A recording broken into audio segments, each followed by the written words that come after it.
Hello friends, சங்கத்தொகை நூல்கள் 8 தொகை நூல்கள் பார்த்துடலாம். 10 பாட்டு நூலாசிரியர் பார்த்துடலாம். திருமுருக ஆற்றுப்படை ஆசிரியர் பார்த்திங்கன்னா நக்கீரர். பொருணர் ஆற்றுப்படை முடத்தாம கண்ணியார். பெருமான் ஆற்றுப்படை கடியலூர் உருத்திரங்கண்ணனார்.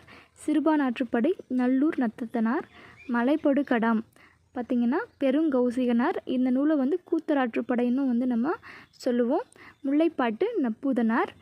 குறிஞ்சிப்பாட்டு கபிலர். பட்டினப்பாலை கடியலூர் உருத்திரங்கண்ணனார். நெடுநெல் வாடை பார்த்திங்கன்னா நக்கீரர். மதுரை காஞ்சி மாங்குடி மருதனார். இதில் பார்த்துக்கோங்க, இந்த திருமுருக ஆற்றுப்படை நக்கீரர் பார்த்திங்கன்னா இதில் 2 நூல் எழுதியிருப்பார். திருமுருக ஆற்றுப்படை எழுதியிருப்பார். நெடுநெல் வாடையும் 2 நூல் எழுதியிருப்பார். அதுக்கப்புறம் கடியலூர் உருத்திரங்கண்ணனார் இவரும் 2 நூல் எழுதியிருப்பாங்க. ஒன்று பெருமான் ஆற்றுப்படை, இன்னொன்று Pattinappalai. So important information group 2ல கண்டிப்பாக கேட்பாங்க, நோட் பண்ணி படிச்சுக்கோங்க.